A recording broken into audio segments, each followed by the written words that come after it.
Shalom, Jemaat GBI Merapi Merbabu dan saudara yang diberkati, senang bisa berjumpa kembali dengan saudara. Kalau kita masih ada sampai hari ini, semua karena anugerah Tuhan.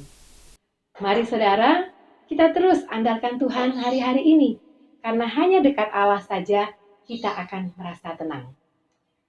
Mari kita akan mendengarkan firman Tuhan, tapi terlebih dahulu kita akan memuji menyembah Tuhan. Terus jaga hati kita terkoneksi sama Bapa di surga. Tuhan Yesus memberkati.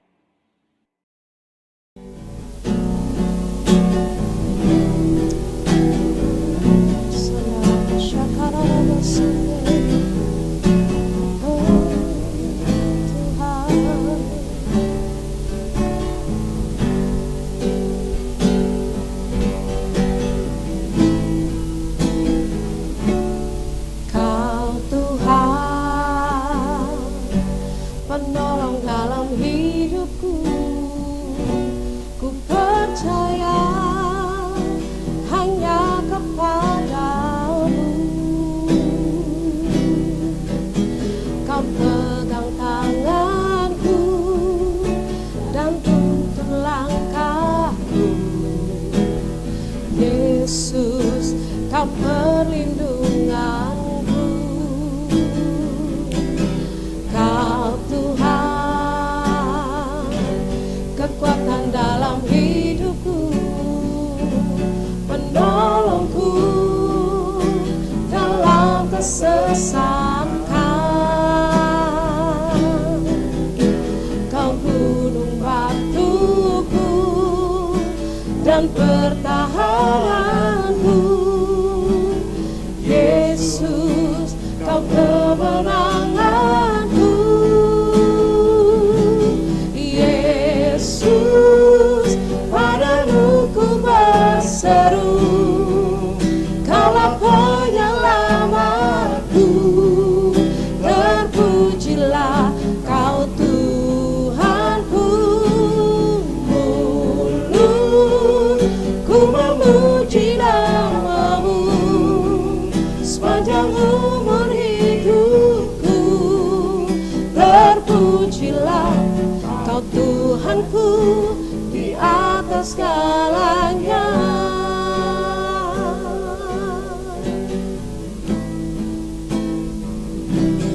Kau Tuhan, penolong dalam hidupku, ku percaya hanya kepadamu.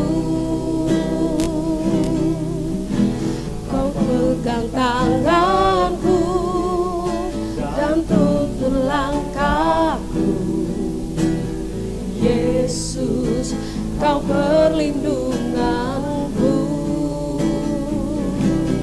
Kau Tuhan,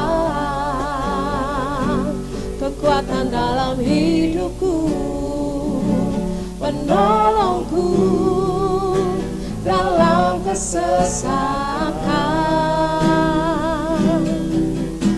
Kau gunung batuku dan pertahananku, Yesus, Kau kemenanganku.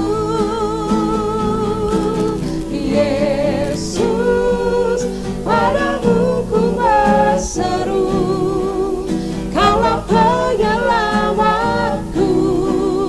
Terpujilah Kau Tuhanku. Mulutku memuji namamu sepanjang umur hidupku. Terpujilah Kau Tuhanku di atas segalanya.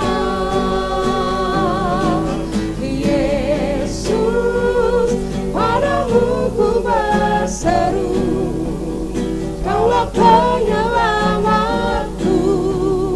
Terpujilah Kau Tuhanku. Mulutku memuji namamu sepanjang umur hidupku.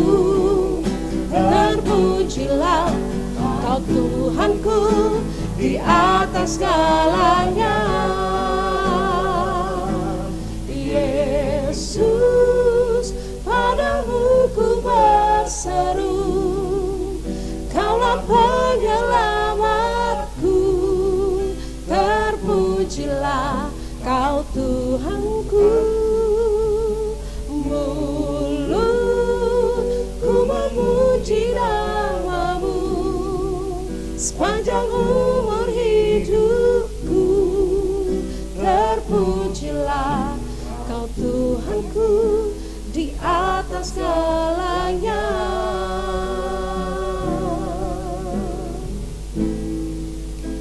Di atas segalanya.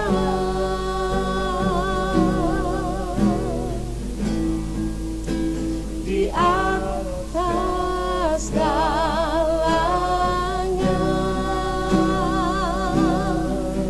Oh Tuhan, terima kasih Yesus. Kau segalanya Tuhan bagi kami. Padamu ku berseru,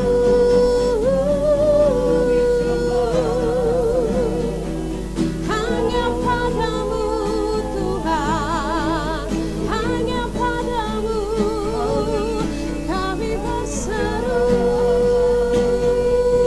kami memuji, kami sembah, kami tinggikan, beri-beri. Sharararaba, shandararabaraba.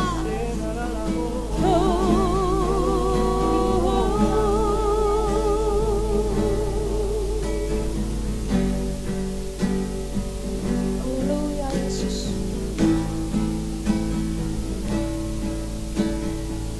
Satu-satunya yang ku andalkan, satu-satunya yang ku percaya, Engkau sumber kekuatan, sumber pengharapan, sumber kedamaian.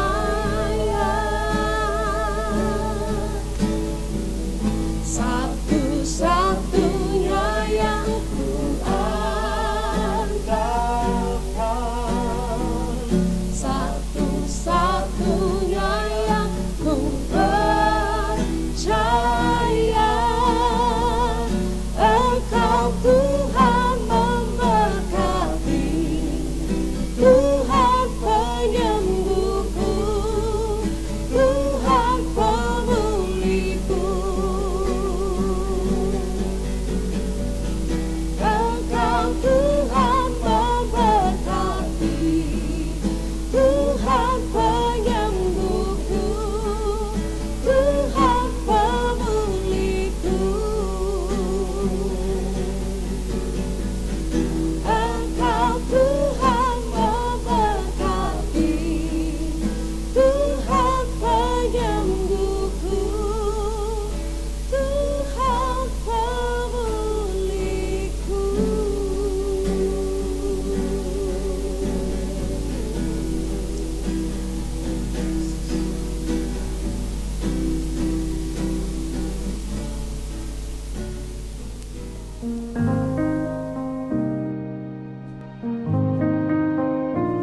Shalom semuanya.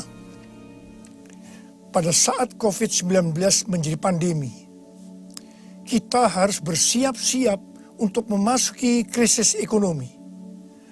Krisis ekonomi dapat memicu krisis sosial. Sekarang kita mulai memasuki krisis ekonomi secara global, termasuk di Indonesia. Kita harus banyak berdoa agar krisis ini tidak berlarut-larut, sehingga menimbulkan krisis sosial. Pada tanggal 17 April 2020, SMRC yaitu Saiful Mujani Research and Consulting, merilis survei yang dia dapatkan. Survei menunjukkan bahwa 67% rakyat Indonesia mengatakan kondisi ekonominya semakin memburuk sejak pandemi COVID-19. Sebanyak 24% mengatakan kondisi ekonominya tidak mengalami perubahan. Dan hanya 5% mengatakan kondisi ekonominya lebih baik. Mayoritas masyarakat Indonesia, yaitu sekitar 77%, menganggap COVID-19 mengancam pemasukan atau penghasilan mereka. Survei juga menyebutkan bahwa sekitar 25% warga atau 50 juta warga dewasa sudah tidak bisa memenuhi kebutuhan pokok tanpa pinjaman. 15% warga mengatakan bahwa tabungan mereka hanya cukup untuk beberapa minggu. Sedang 15% lainnya, warga mengatakan bahwa tabungan yang dimiliki hanya cukup untuk 1 minggu. Melalui hasil survei ini, kita bisa melihat bahwa kondisi ekonomi rakyat Indonesia dalam keadaan tidak baik. Sekali lagi kita harus banyak berdoa tentang hal ini. Dalam doa ini kita harus berkata, pertolongan kita adalah dalam nama Tuhan yang menjadikan langit dan bumi. Dalam nama Tuhan Yesus Kristus. Yesuslah kuatku, Yesus penolongku, kepadamu ku berseru.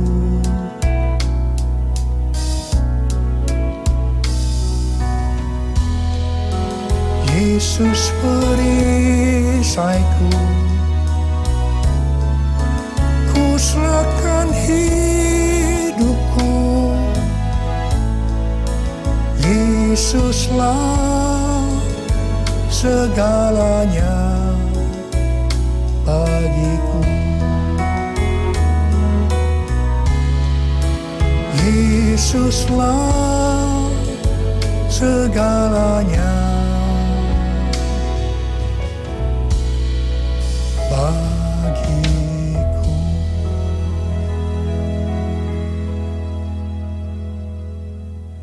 Setelah Tuhan Yesus bangkit, sebelum kenaikannya ke sorga, Tuhan Yesus mengunjungi murid-muridnya yang sedang mencari ikan di Danau Galilea. 7 murid Tuhan Yesus, termasuk Petrus, Yohanes, dan Yakobus, sedang berkumpul dalam keadaan tergoncang akibat kematian Tuhan Yesus. Mereka dalam keadaan ketakutan. Secara ekonomi, mereka juga tergoncang karena biasanya mereka selalu bersama-sama dengan Tuhan Yesus. Mereka kembali ke Galilea dan mencari ikan untuk kehidupan mereka. Pada saat itu, mereka sepakat untuk mencari ikan. Alkitab mengatakan bahwa semalam-malaman mereka mencari ikan, tetapi mereka tidak mendapatkannya. Mereka tambah frustasi. Tiba-tiba, dari darat ada suara yang berkata, "Hai anak-anak, adakah engkau mempunyai lauk pauk?" Dengan kesal mereka menjawab, "Tidak ada." Mereka semua tidak tahu kalau yang bertanya itu adalah Tuhan Yesus. Tuhan Yesus melanjutkan dengan berkata, "Kalau begitu, tebarkan jalamu di sebelah kanan perahu, maka engkau akan mendapat ikan." Perintah ini sebenarnya tidak masuk akal, karena alasan pertama, hari sudah siang. Mencari ikan di Danau Galilea harus malam hari. Alasan yang kedua, jarak perahu dengan pantai hanya sekitar 200 hasta, yaitu sekitar 90 meter. Jadi tempat itu adalah tempat yang relatif dangkal. Padahal biasanya ikan ada di tempat yang relatif dalam. Tetapi mereka taat kepada suara itu. Meskipun mereka tidak tahu bahwa itu adalah suara Tuhan Yesus. Setelah mereka melemparkan jala di sebelah kanan perahu, apa yang terjadi? Mereka mendapatkan 153 ekor ikan besar-besar. Baru setelah itu mereka sadar bahwa yang menyuruh mereka adalah Tuhan Yesus. Pertanyaannya, mengapa mereka tetap taat meskipun mereka tidak tahu bahwa itu Tuhan Yesus?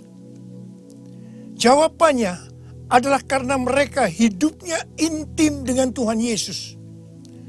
Pada masa kesesakan, biasanya tidak gampang untuk mendengarkan suara Tuhan. Tetapi orang yang hidupnya intim dengan Tuhan, mereka tetap bisa membedakan bahwa ini suara Tuhan, meskipun samar-samar.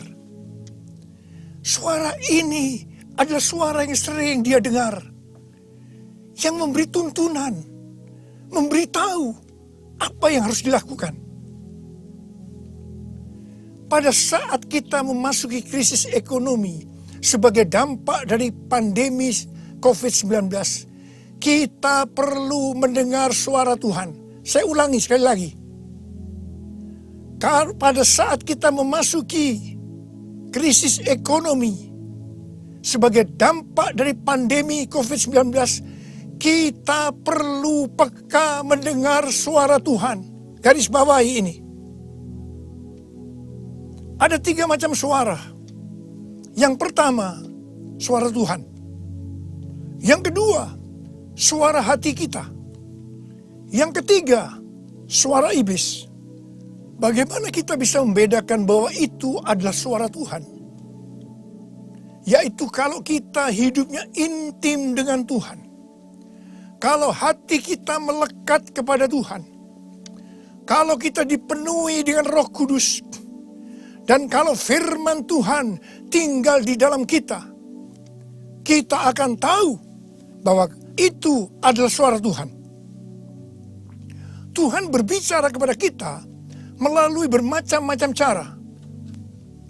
Bisa secara audible, bisa melalui firman Tuhan, bisa melalui nubuatan, bisa melalui penglihatan, bisa melalui mimpi, bisa melalui peristiwa-peristiwa yang terjadi, baik secara umum maupun yang ada di sekeliling kita, dan lain-lainnya. Bagaimana kita bisa mengenali suara Tuhan? Sekali lagi saya katakan bahwa kita akan tahu kalau itu suara Tuhan, kalau hidup kita intim dengan Tuhan. Kalau hati kita melekat kepada Tuhan, kalau hidup kita dipenuhi Roh Kudus, dan kalau firman Tuhan tinggal di dalam kita. Tuhan Yesus sangat menekankan kehidupan orang percaya yang dipimpin oleh Roh Kudus. Ini merupakan kunci kemenangan dalam kehidupan orang percaya. Sebelum Tuhan Yesus naik ke sorga, Dia memberikan pesan terakhir kepada murid-muridnya dalam Kisah Para Rasul 1 ayat 8. Tetapi kamu akan menerima kuasa kalau Roh Kudus turun ke atas kamu. Dan kamu akan menjadi saksiku di Yerusalem dan di seluruh Yudea dan Samaria dan sampai ke ujung bumi.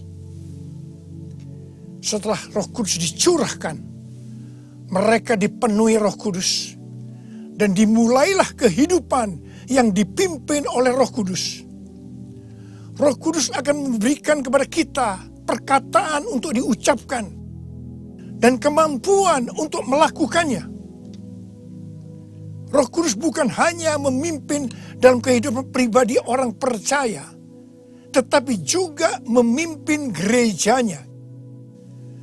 Dalam kehidupan bergereja, Tuhan menuntun melalui pemimpin rohani, yaitu gembala jemaat.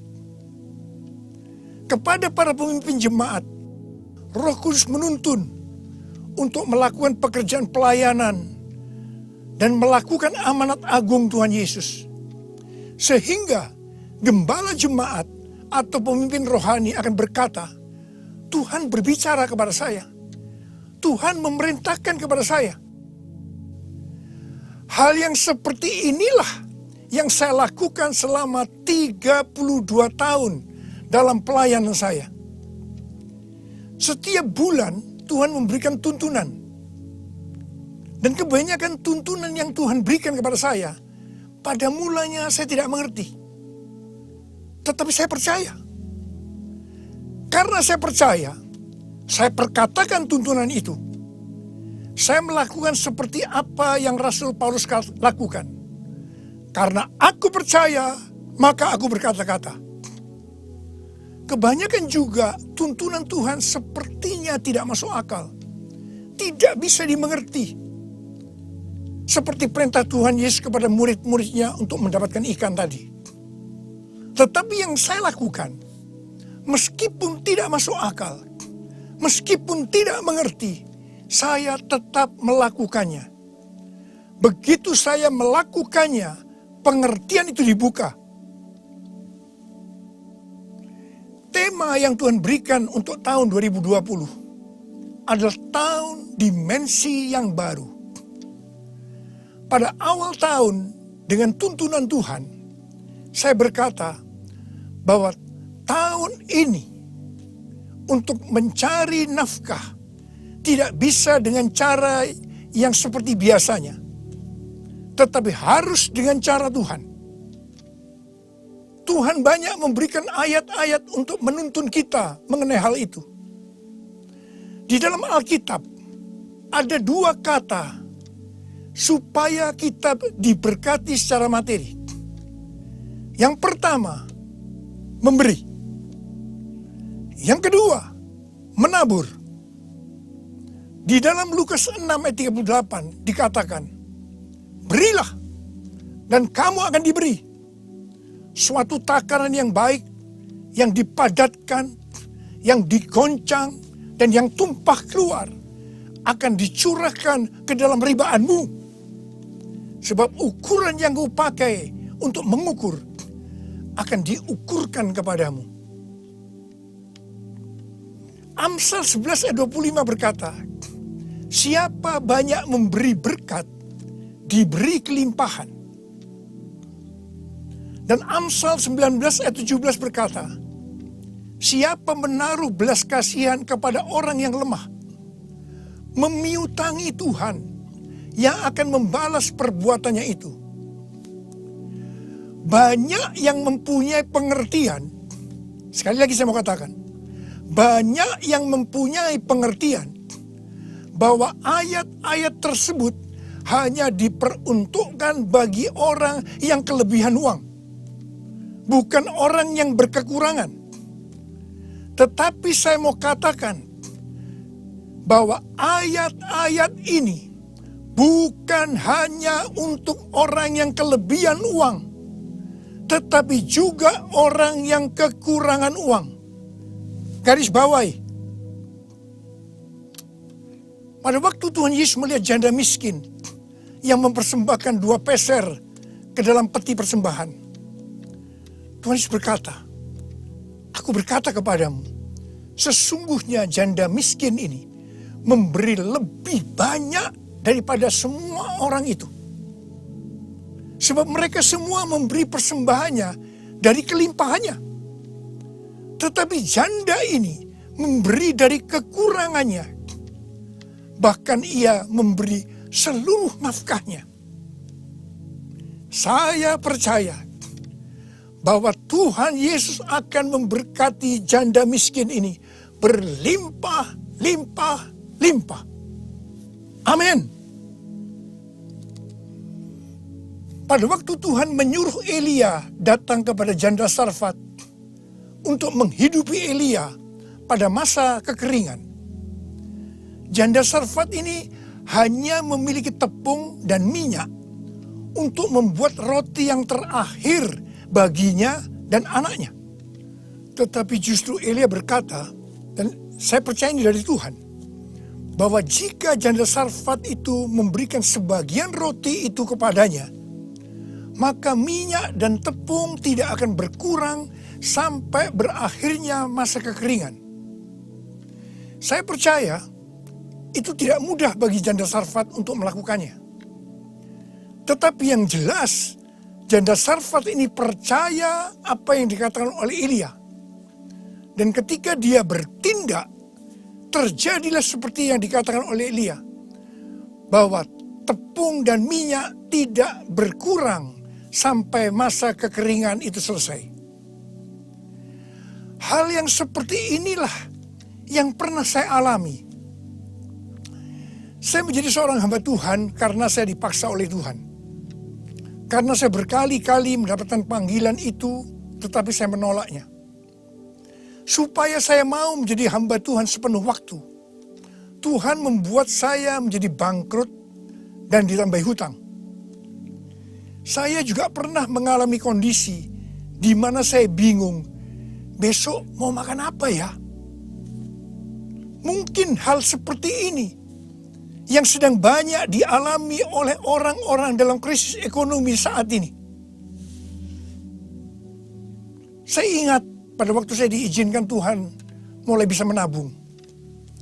Pada suatu hari, Pak Rahim, seorang pendoa syafaat yang sekarang sudah bersama Bapa di sorga, datang ke rumah saya. Ketika saya berbincang-bincang dengan Pak Rahim, istri saya, Ibu Hermin, memanggil saya untuk masuk menemuinya. Saya masuk, dan dengan gemetar Ibu Hermin berkata bahwa dia mendapatkan penglihatan. Ini untuk pertama kali dalam hidupnya. Apa yang dia lihat? Dia melihat sebuah angka di pintu lemari sebesar 30.000. Dan Tuhan berkata kepada Ibu Hermin bahwa dia disuruh untuk memberikan uang sebesar 30.000 kepada Pak Rahim. Saya berkata, kalau Tuhan yang suruh, ya berikan aja. Ibu Hermin menjawab, berikan gimana? Itu seluruh uang yang ada pada kita. Itu semuanya yang kita punya. Saya sempat tertegun. Kemudian kita berdua menangis di hadapan Tuhan. Dan kita berkata, Tuhan, kami akan taat Tuhan. Kami akan berikan uang ini kepada Pak Rahim. Ketika uang itu saya berikan kepada Pak Rahim, langsung dia buka amplopnya. Dan dia hitung bahwa jumlahnya 30.000. Dan ketika dia tahu bahwa jumlahnya 30.000, langsung dia menangis dengan keras. Ternyata sudah beberapa malam dia sujud kepada Tuhan di pelataran rumahnya, meminta uang kepada Tuhan sebesar 30.000 untuk membiayai 6 pendeta yang dari desa yang ada di rumahnya. Pada waktu itu saya sempat bertanya kepada Tuhan, Tuhan, kok mintanya kepada saya ya Tuhan, yang uangnya pas-pasan dan kadang-kadang masih kekurangan, kenapa tidak minta kepada yang kaya? Tuhan hanya mengingatkan saya kisah tentang janda Sarfat tadi. Saya percaya, saya ada sebagaimana saya ada saat ini. Salah satunya karena saya melakukan itu. Mari, hari-hari ini kita akan bersatu melawan COVID-19 dan menabur untuk saudara-saudara kita yang terkena dampak. Karena itu, mari saudara-saudara yang sekarang mengalami dampak yang buruk dalam ekonomi akibat pandemi COVID-19 ini. Sekali lagi saya mau katakan kepada saudara, seperti yang tertulis dalam Amsal 10 ayat 22. Berkat Tuhanlah yang menjadikan kaya. Susah payah tidak akan menambahinya. Kalau saudara hidup sesuai dengan firman Tuhan, maka saudara pasti akan diberkati oleh Tuhan berlimpah, limpah, limpah. Tuhan Yesus berkata, jangan kamu khawatir. Jangan kamu khawatir. Jangan kamu khawatir. Apa yang kamu makan? apa yang akan kamu minum, apa yang akan kamu pakai. Semua itu dicari oleh bangsa-bangsa yang tidak mengenal Allah. Akan tetapi Bapamu yang di sorga tahu bahwa kamu memerlukan semuanya itu. Tetapi carilah dahulu kerajaan Allah dan kebenarannya. Maka semuanya itu akan ditambahkan kepadamu. Sebab itu janganlah kamu khawatir akan hari esok. Karena hari esok mempunyai kesusahannya sendiri. Kesusahan sehari cukuplah untuk sehari. Seperti yang Tuhan katakan kepada saya untuk menghardik COVID-19 dengan segala dampaknya. Mari, saya akan ajak saudara sekarang untuk menghardik COVID-19 dan krisis ekonomi. Dalam nama Tuhan Yesus. Di dalam nama Tuhan Yesus. COVID-19, krisis ekonomi, diam, tenanglah. Kita sedang berada dalam peperangan rohani yang dahsyat melawan iblis. Dengan melakukan itu, kita mendeklarasikan kemenangan.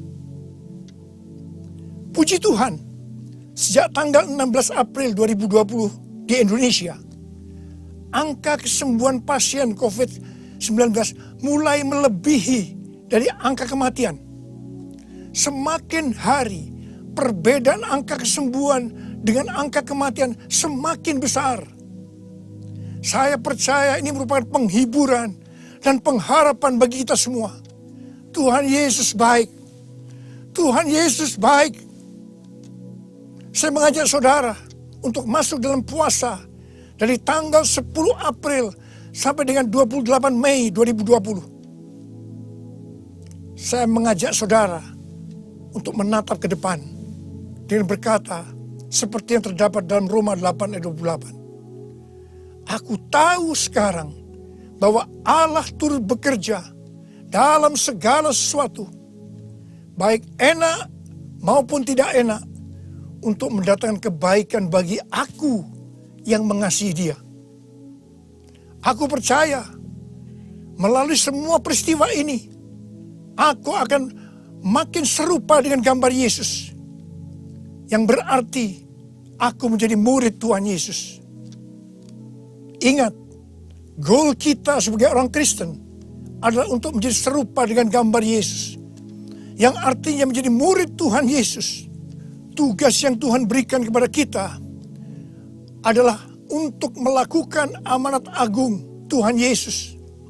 Yaitu pergi memberi keterangan Injil dan menjadikan semua bangsa itu menjadi murid Tuhan Yesus. Pentakosta ketiga yang merupakan pencurahan Roh Kudus yang luar biasa di zaman now akan memberikan kepada kita kuasa untuk menyelesaikan amanat agung Tuhan Yesus. Mari saya mau berdoa buat saudara. Angkat tangan saudara. Bapa, kami hanya melihat hari-hari ini krisis ekonomi sudah melanda seluruh dunia termasuk di Indonesia. Mungkin ada banyak anak-anak-Mu yang kena dampak ini Tuhan. Tapi hari ini Tuhan, Engkau memberikan kami kunci supaya kami keluar dari masalah ini.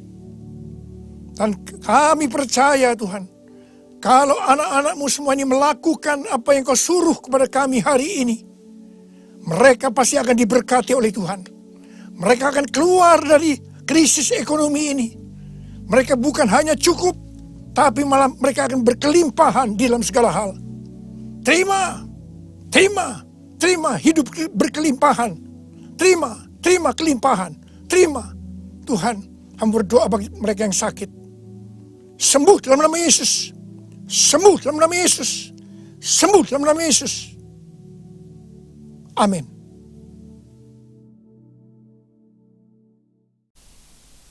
M2 Family, keluarga yang diberkati Tuhan, kita sudah mendengarkan firman-Nya, pesannya, khotbahnya dari Gembala Pembina kita.